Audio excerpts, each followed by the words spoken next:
Hey, and welcome to Say Anything with Keena B. I am Keena B. Thank you so much for joining me. We are going to be on break for a while, but if you enjoyed Keena B, Say Anything for this season, last season, then please go back and hear all of the past episodes. We just started. We just have 1 or 2 seasons. This is our 2nd season. So next time you hear us, we'll be in our 3rd season. There are over 19 different episodes. 19 full episodes from 15 to minutes to an hour of listening that you can consume for each episode, and I hope that there is something out there for you that you would like to hear. In the meantime, after you listen, comment. While you're listening, comment. Let me know what you would like to talk about, hear about going forward. For the rest of this episode, which will be the last of season 2 before we go on break until the summer, you will just be hearing what I would like to call my thought dump. Excuse me, you know how they have the photo dumps online on Instagram and TikTok and things like that. People will just dump their photos that they've had holding in their camera. I'm going to dump my thoughts, things that I have been recording but never included in past episodes. So the time range may vary. It might be something regarding the news at the time that I did not actually put, or it might be something that I thought was funny.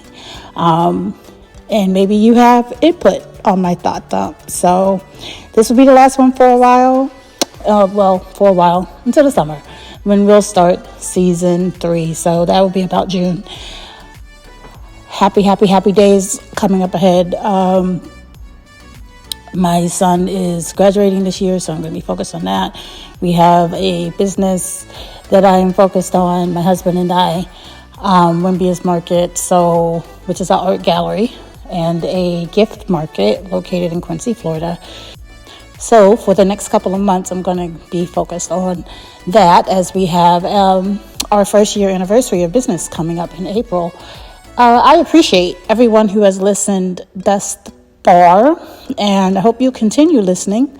Go back, stream on YouTube, listen on Spotify, and listen to all of the guests. Who have we had? We've had Denzel Goldwire, who is an artist in Gadsden County. We have had Dexter Keenan, who is a local DJ and musician here in Gadsden County, Florida.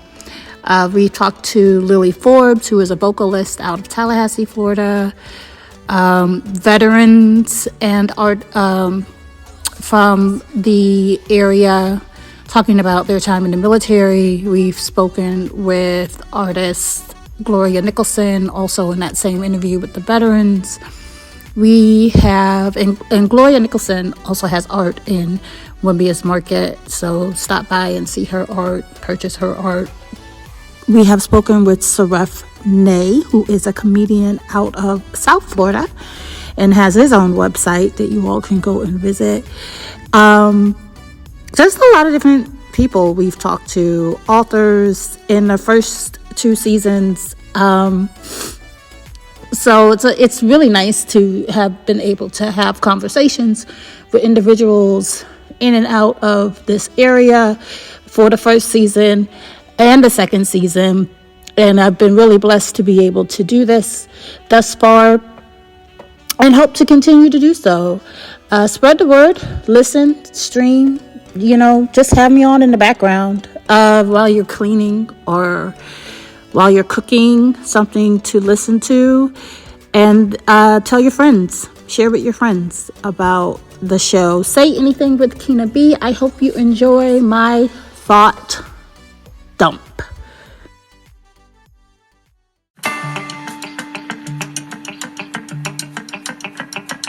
I've always liked that word, brouhaha.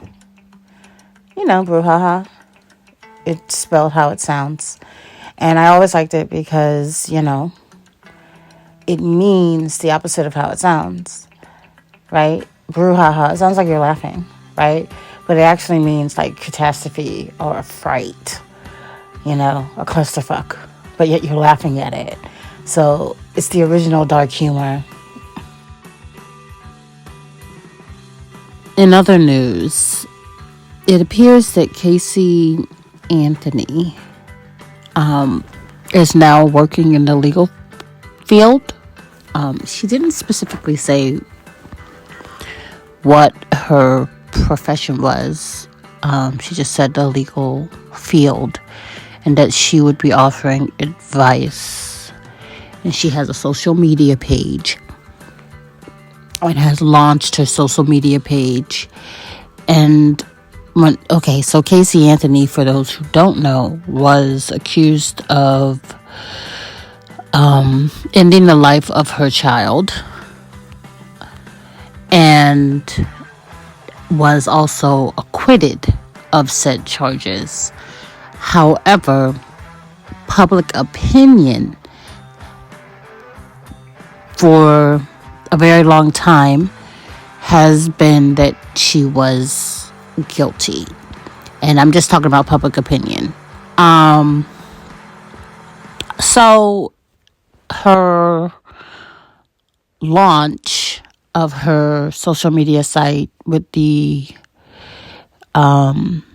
intent to give advice is apparently meeting a whole lot of mixed reviews. I was kind of just shocked to see it. Although I don't know why. I don't know why anybody would really be that shocked to see it. If a person isn't in jail, they still have to make a living some kind of way. But I guess, and in the age of social media, many people go to social media to attempt to make money. It's very interesting to see the reaction in the comments to her launch. It's a oof moment, right?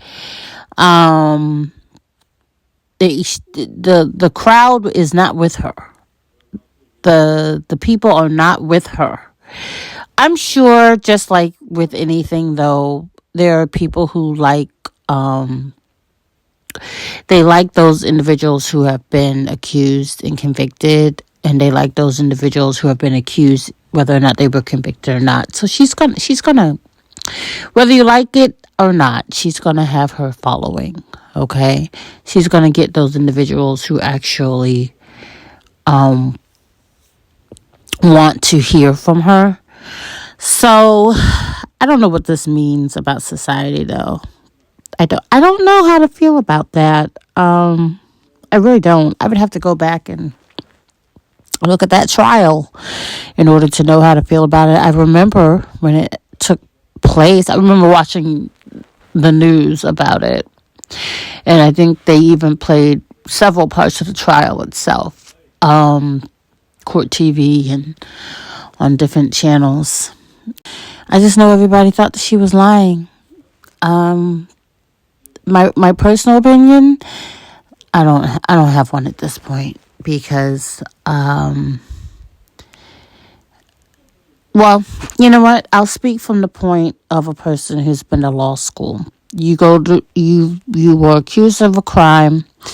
You go to court and you present your evidence, or the prosecution presents their evidence, and then the defense, are offered the opportunity to defend against the evidence, but you don't have to, because it's not up to you to defend, it's up to the prosecution to prove.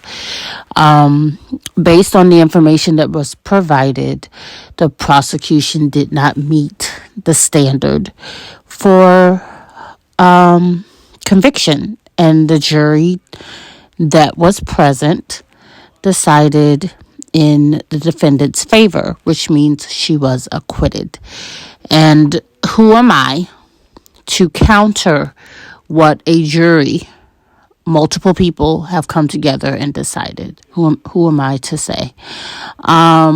They actually sat there and listened to all the evidence that the prosecution They gave the evidence, and the defense defended, and then they made a decision. So I wasn't in that courtroom. I didn't hear all the evidence. I can't even remember the stuff that was said in the news. So I think that a lot of the problem with this is that it was tried in the news and the public with a particular slant that the people did not get to hear all the evidence that was in the courtroom. So whatever the case may be, the jury found that there was reasonable doubt. And the fact of the matter is, you can't go. The hope is that anybody who's on a jury does not go by feeling, that they go by the evidence presented and not by their emotion, because emotions can be biased. And there was a life that was lost, and people can bring their emotion to that and say somebody has to pay. But it doesn't mean that the somebody necessarily is the guilty party. Was there a lot of people probably guilty for that child's death?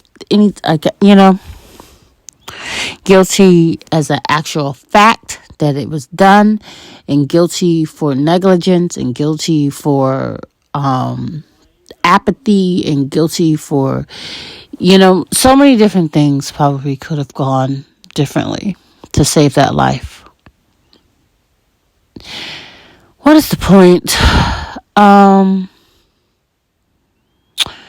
The point is, get off social media, y'all. I'm sorry. Just get off social media, because there's too much going on right now. And you need to take a break to get off social media, and because you're going to come across things that you don't want to hear about. You're going to come across news that you could have gone your whole life and never have seen or read or heard. You're going to come across people that you wish you had never met. And if you would just limit the time on your social media, you probably are less likely to come across those things. So this is your reminder to limit your time on the social media pages, because otherwise you're going to run into a notification of someone doing something that you wish you had not seen. Anyway.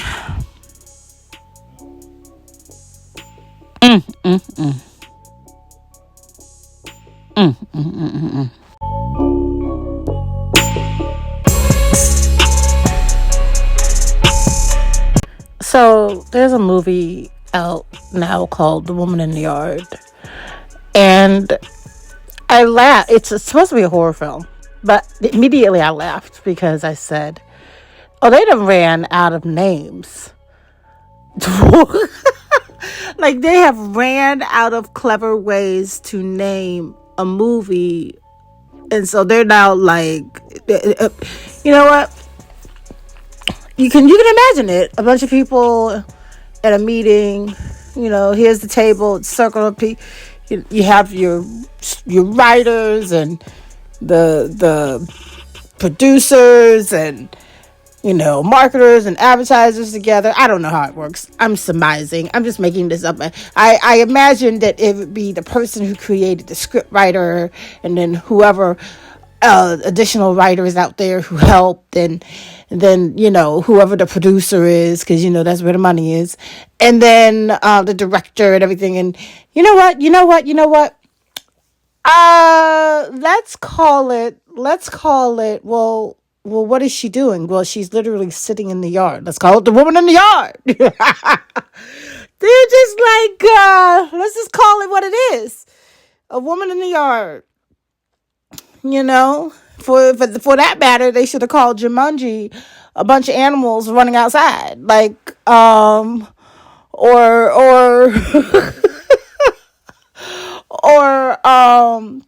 what's that Rocky should have been men boxing, just like they just ran out of names. 1, 2, 3, 4.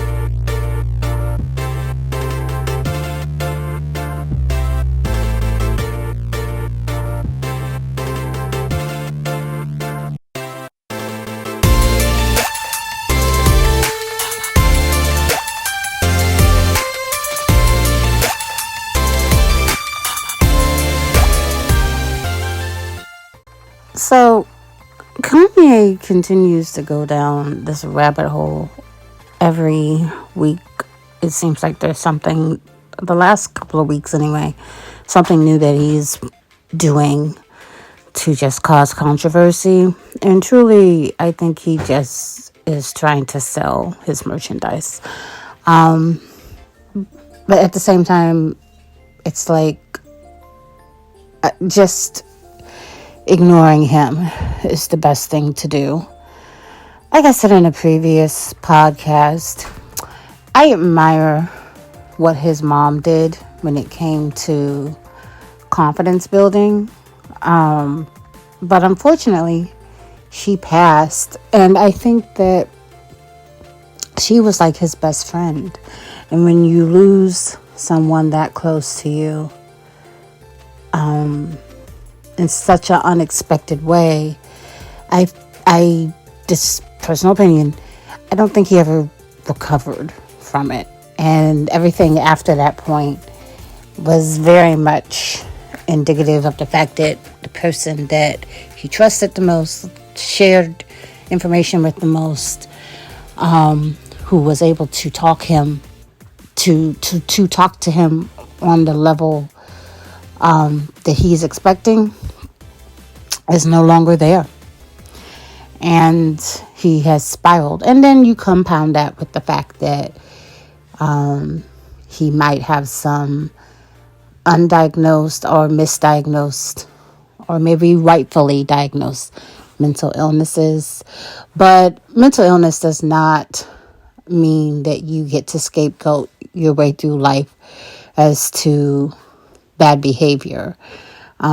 Mental illnesses do not explain away bad behavior. And I think he and his PR team try to constantly fall back on that. It's like, oh, he has a mental illness, so forgive him. It's not that simple. He's not the only person around that has mental health diagnoses. And we do not excuse away people's behavior just based on their mental health. Now, if you can't get away with it, and I can't get away with it, he can't get away with it. But nonetheless, let's just don't, what do they say? Don't feed you go to the aquarium or you go to the zoo, they'll say, don't feed the animals. So stop giving him what it is that he's seeking, which is attention. If you didn't write up the stories, he would stop the behavior. You reinforce the behavior every time you write up a story about him.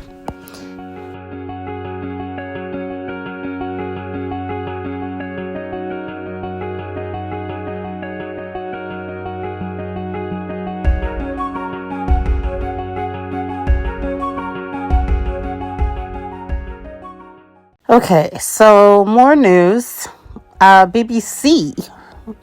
The BBC is reporting that Chevron, the oil giant, is going to reduce their employment. They're going to slash their workforce. Chevron, the oil giant, is going to cut its workforce by 20% by the end of 2026. Employs more than 45,000 people, and more than half of that amount is in the United States. So we shall see how that impacts the United States workforce.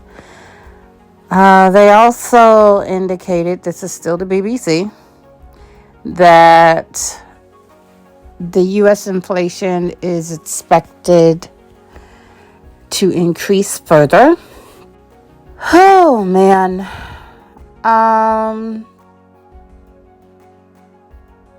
It's funny when you start scrolling news, who's reporting what, and what's front page news to them versus front page news to us. So I like to go on to the international news sites just to see what they're reporting and compare it to the US news sites. And it's usually, interestingly, there's always a variation, and even more importantly, their take on how the news is reported is different.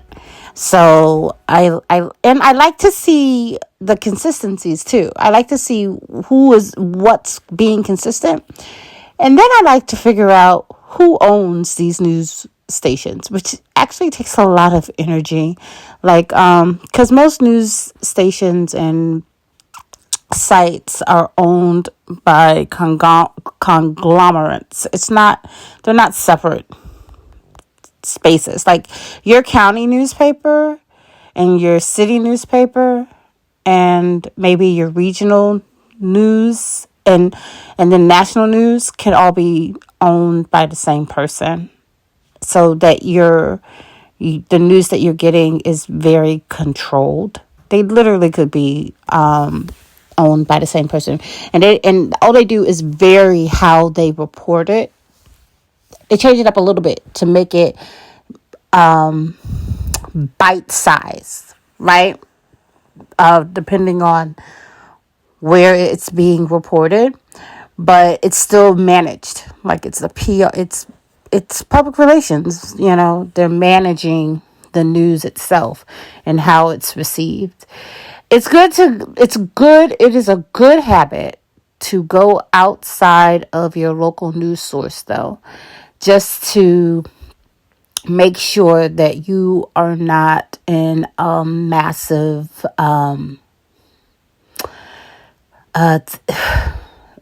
not think tank. What's the word? You want to make sure that you're getting different opinions of what is happening, and you don't want to be stuck on Fox News, and you don't want to be stuck on CNN, and you don't want to be stuck on NPR, and you don't want to be stuck on whatever your news source is. That can't be your only news source. Like, you have to bounce around to see which messages are consistent. And when I say consistent, that doesn't necessarily mean correct. I like to compare and contrast which are varied and which are consistent. And maybe if it's consistent, it might hold more truth. But more than likely, if it's consistent, it just means that they are all owned by the same company. So of course it's going to be consistent. Or maybe they're pulling from the same source. Like a lot of them will pull from the AP, the Associated Press. So of course it's consistent because they're all pulling from the same source. So just be aware. This is something that you would have studied when you took somewhere in high school or middle school, when they were teaching you in your English classes how to cite your references and how to know which references are legitimate and which references are not. They also hopefully taught you how to recognize or how to critically think about the information that you're being fed, and how to question it, no matter who the source is, no matter if it's a source that you like to read and you go to them all the time and you like them so much, the reporter's name, the journalist's names, the column. You respect it. You think that person is a neutral person, or maybe you just like them for whatever reason. And but those classes that you might have started taking in middle school, maybe even elementary school, you had drops of that, as early as possible, to critically think about the information that you're receiving, so that you're not just taking it at face level and just accepting it as true without doing more research on the topic.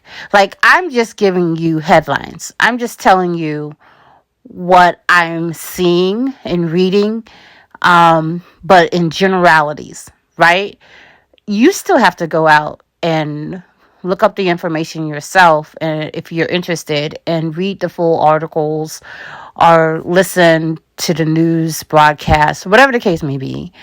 And then decide for yourself whether that's information that you actually want to continue to hear about, or feel like you could trust it, or feel like you need to do even more research to see what's behind that.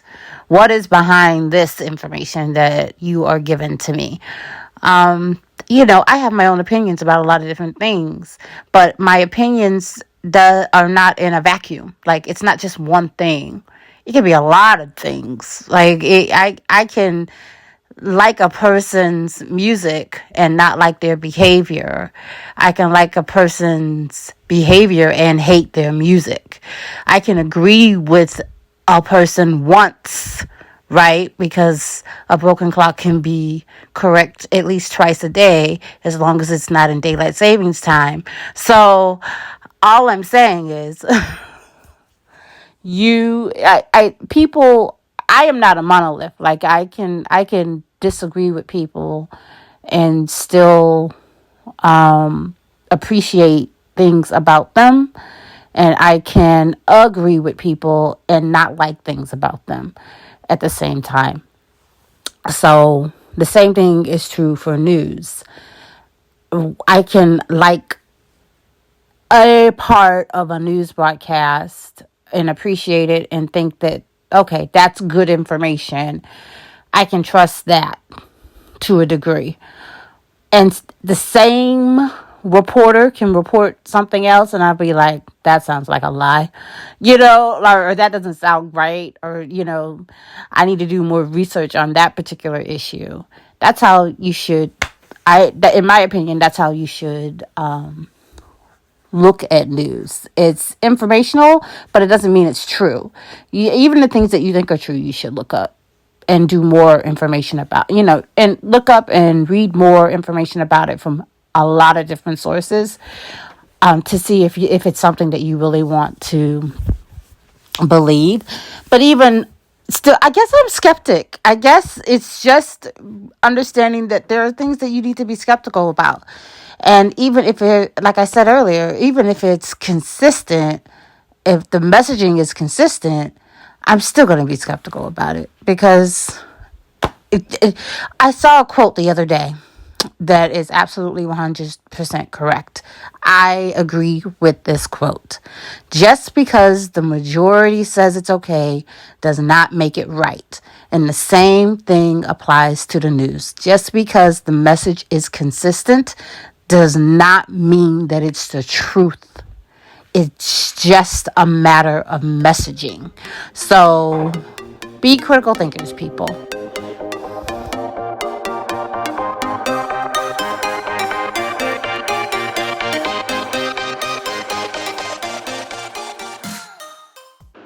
Thank you so much for joining me on this final episode of season 2 of Say Anything with Keena B. I hope you enjoyed all of the thoughts that I had, and that you will join me on the next season 3, which I plan on starting in the summertime. So look out for that. Go back and stream all the other episodes. Share, like, subscribe. Please comment, engage with me.